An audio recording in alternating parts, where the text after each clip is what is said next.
soo dhawaada daawadayaal dhammaantiina meel kastoo aad joogtaan iyo si walba oo aad ii maqashaan waxaan idin leeyahay duhur wanaagsan waa saaxiibkiin Ismaaciil Abubakar oo idin leh maalin wanaagsan dalay dibad meesha joogta waxaa idin leeyahay maalin wanaagsan waxaan rabnaa inaan ka hadalno xaaladii ugu dambeysay ee Soomaaliya iyo dalka Kenya waxaan rabnaa inaan ka hadlo ama xaaladda ugu dambeysay ee dhexmartay dowladda Kenya iyo dowladda federaalka Soomaaliya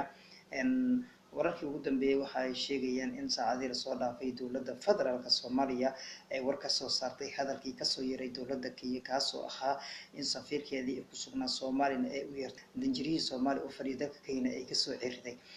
shalay girinkii hore waxaa magaalada Muqdisho soo gaaray danjiraha Soomaaliya u fadhiyay gudaha dalka Kenya Ambassador Maxamuud Axmed Nuur Tarsan wixii ka dambeeyay imaatinka Tarsan waxaa laamaha ammaanka saraakiisha ugu sarsareysa wasiirka arrimaha dibadda ra'iisul wasaaraha Soomaaliya iyo la taliyayaal heer caalami ah ay shir degdeg ay ku yeesheen xarunta madaxtooyada ee Villa Soomaaliya shirkaasi oo lagu gurfeynayay falcelintii oo loo falcelin lahaa dowladda Kenya in ay xiriirka diblomaasiyadeed ay u jirtay dowladda federaalka Soomaaliya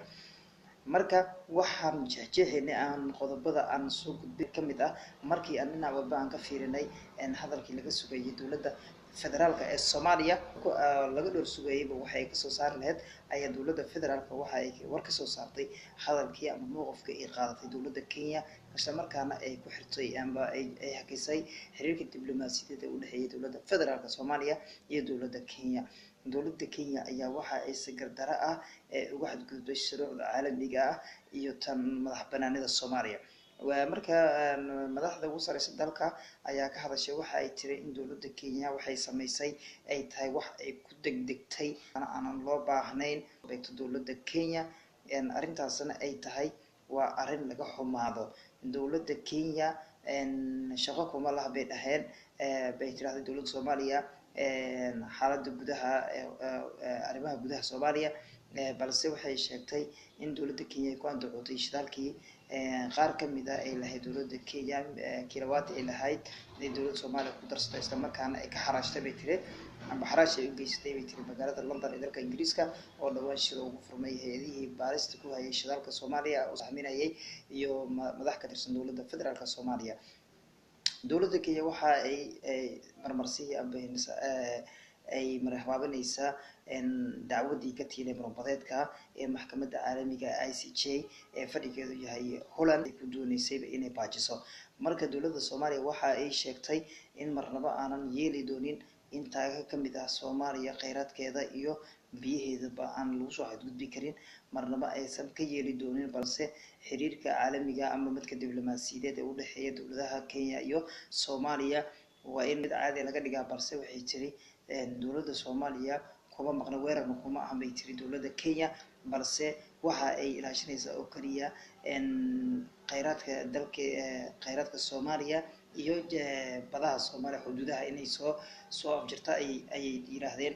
madaxda qaranka Soomaaliya marka waxaan aad ugu faraxsanahay in dowladda federaalka oo laga dhor sugayay waxa ay ka qaadan kartaa go'aanada ay ka qaadan karto hadalka kaasi waxa wararkii ugu dambeeyay ay sheegayaan in siyaasiyiinta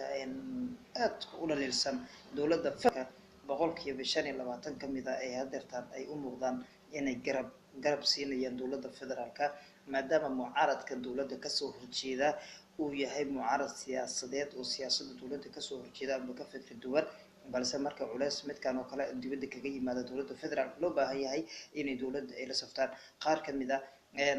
ragga sida tooska ugu soo biiray ama fikradda dowladda raacay waxaa kamid ah Mahad Salaad oo ka tirsan mudane ka tirsan baarlamaanka Jamhuuriyadda Federaalka Soomaaliya waxa uu sheegay kala duwanaansho way dhici kartaa siyaasadeed oo na dhaxmarta annaga iyo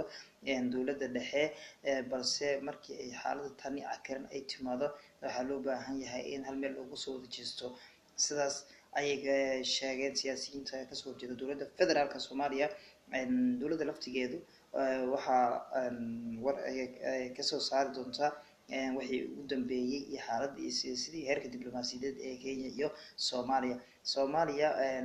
wararkii hadda ugu dambeeyay waxay sheegayaanba in maalmaha soo aadan laga yaabo inuu qaadkii soo degi jiray magaalada Muqdisho iyo guud ahaan gobolada dalka la hakiyo maadaama hadii uu xiriirku sii xumaado la hakin karo laakiin weli laguma dhawaaqin in qaadkii magaalada Muqdisho iyo guud ahaan Soomaaliya imaan jiray la kale maadaama ay xiriirka hadeertan jirista uu yahay oo kaliya mid diblomaasiyadeed oo u dhexeeya dowladda federaalka Soomaaliya iyo dowladda dalkaasi Kenya.